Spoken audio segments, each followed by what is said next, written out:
시청자 여러분 안녕하십니까? 이영풍 TV입니다. 오늘 그 세월호 사건에 대해서 한 말씀 드리려고 합니다. 민노총 언론노조라고 있잖아요. 이 민노총 언론노조 안에 민주언론실천위원회라는 어떤 조직이 있는가 봅니다. 근데 여기에서 최근에 그 발표한 세월호 진상규명 보고서가 언론계에 파문을 불러일으키고 있습니다. 사실 민노총 언론노조는요, 그동안 정치적인 편향성이나 특정 정치 세력의 나팔수다 이런 비판을 받아온 것이 사실이죠. 노골적인 정파성으로 일부에서는 민주당 이중대 아니냐 이런 비판까지 하고 있는 실정입니다. 그런데 이번에 이 세월호를 그동안 보도했던 어떤 공영방송사와 한겨레 신문사의 어떤 보도 행태를 지적하고 그 잘못을 바로 잡아라는 권고 보고서를 발표했다고 해서 이 언론계에 좀 깜짝 놀랄 소식이 전해진 겁니다. 이 보고서를 작성한 핵심 인물은 또 놀랍게도 뉴스타파라는 탐사 전문 매체의 김성수 기자라는 사람인데요. 민노총 언론노조가 이런 보고서를 발표한 것도 놀랍지만 뉴스타파라는 그 어떤 특정 진영의 전문 매체, 전문 탐사 매체라는 비판을 받는 이 뉴스타파 기자가 이 보고서를 핵심적으로 집필했다는 점도 놀라운 점인데요. 김성수 뉴스타파 기자는 지난 9년 동안 세월호의 침몰 원인에 대해서 취재를 쭉 해왔다고 하네요. 자, 먼저 그 내용부터 한번 보자면 이렇습니다.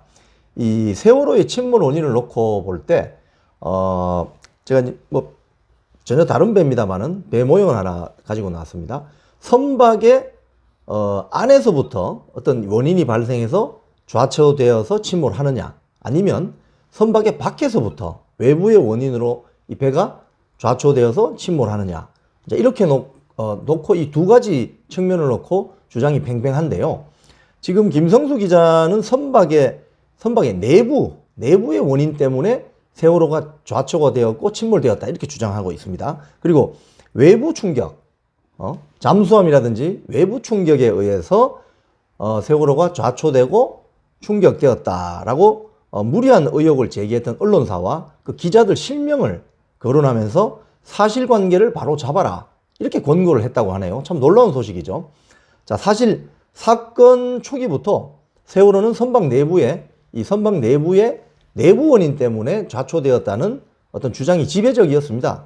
그런데 이 주요 원인으로 보면은 당시에 보도가 많이 됐는데 이 세월호 갑판 위쪽에 어떤 뭐 짐이나 공간을 더 확보하려고 무리하게 정개축을 한 사실들이 확인이 되었죠. 그러면 선박의 무게중심이 밑으로 가지 않고 위로 가겠죠. 그러면 선박이 이렇게 흔들렸을 경우에 무게중심이 위에 있기 때문에 더 많이 이렇게 기울어지겠죠. 그리고 일상적으로 화물의 과적 상태, 물건을 너무 많이 싣는다든지, 그리고 관행적으로 선박의 평형수, 즉 이 모든 선박은요, 이 선박 바로 밑에 보면은 영어로 이제 발라스트 워터라고요, 평형수라는 걸 싣게 되어 있습니다. 즉 우리 오뚜기 이렇게 기울여도 다시 복원이 되지 않습니까? 오뚜기 인형처럼 이 평형수가 있을 때는 선박이 이렇게 한쪽으로 기울어도 다시 원상태로 복원하려는 복원력이 작동을 하는데 선박에 평형수가 없으면 퍽 이렇게 넘어져 버리는 거죠. 오뚜기처럼 복원력, 이 평형수가 밑에 무게중심을 지켜주지 않기 때문에. 자, 이렇게 복원성이 취약해졌던 세월호가 사고 당시에 그 조타 장치인 솔레노이드 밸브 고장으로 통제되지 않는 방향타의 우선회가 급격하게 발생하면서 좌초되고 침몰했다. 이런 주장인 거죠. 자, 쉽게 말씀드리면 이 세월호 같은 배는요, 보시면은 우리 사진에 뭐 신문이나 데 보시면은 세월호 같은 배는 이 배하고 물론 다른 겁니다. 이 배는 유람선 모형입니다. 오해 없으시기 바랍니다. 이 세월호 같은 배는 카페리나 로로선이라고 하죠. 이렇게 이제 선체가 좀 날씬하게 생겼습니다. 이렇게 유조선처럼 이렇게 폭이 넓지가 않고 날씬하게 이렇게 날렵하게 생겼죠.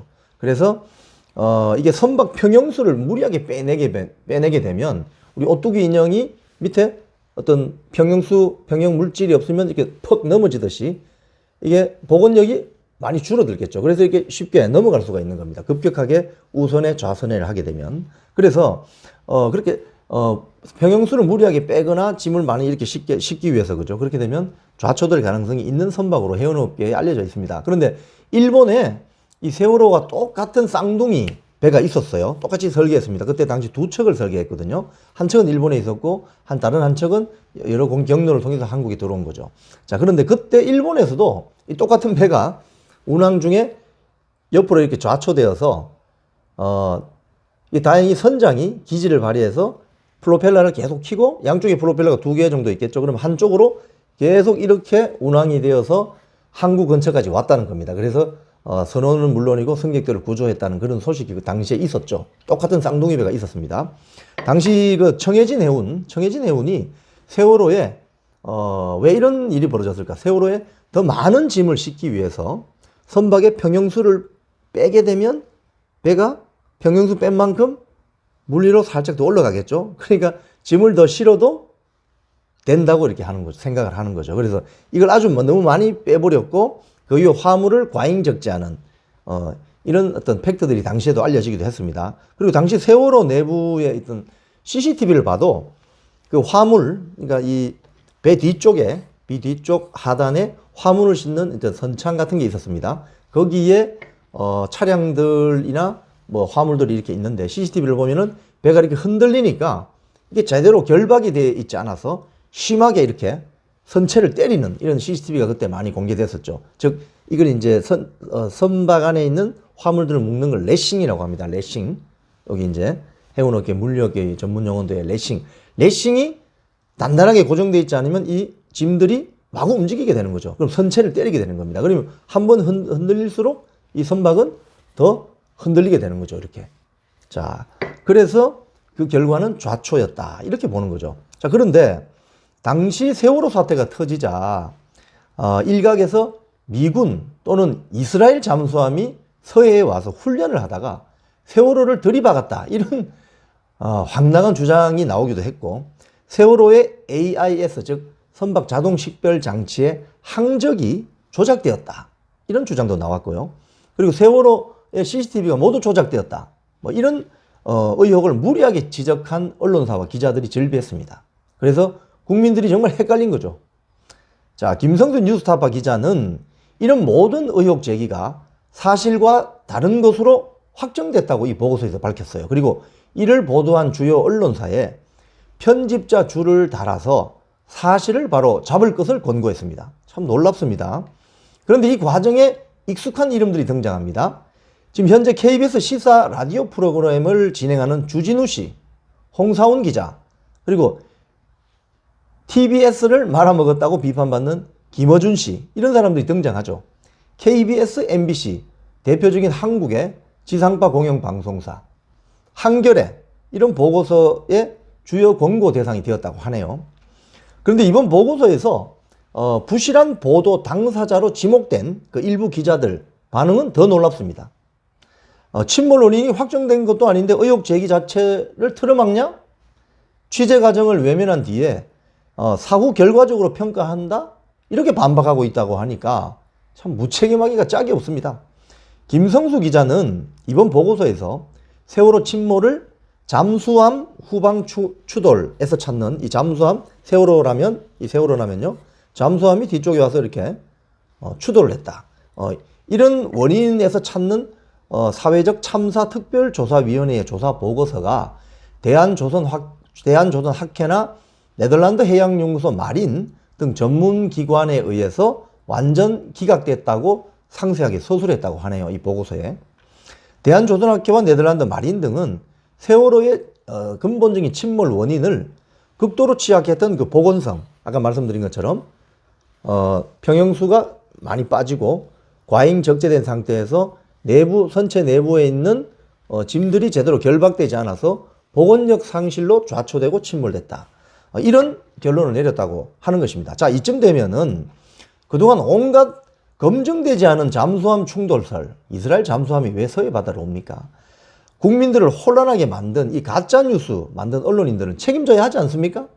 저는 그동안 민노총 언론노조가 우리 사회에 끼치는 부정적인 영향을 지속적으로 지적하고 투쟁해온 사람입니다. 하지만 이번 보고서 생산 과정에 핵심적인 역할을 한 이 김성수 기자라는 사람을 주목합니다. 물론 특정 진영 편향적이라는 어떤 지적을 받는 뉴스타파 소속의 기자지만 이런 보고서를 낸다는 것 자체가 용기를 내지 않고는 할 수 없는 일이죠. 사실 그대로 보도하는 것이 기자의 임무이고 소명인데도 말입니다. 자, 이번 보고서가 민노총 언론노조 민주언론실천위원회 민실이라고 하던데요. 이런 이름을 달고 나왔다는 것과 뉴스타파 기자가 핵심 지필진이었다는 점도 놀라운 팩트입니다. 이런 점을 부정하면 안 됩니다. 서로 진영이 다르다고 해서 이런 점을 부정하면 안 돼요.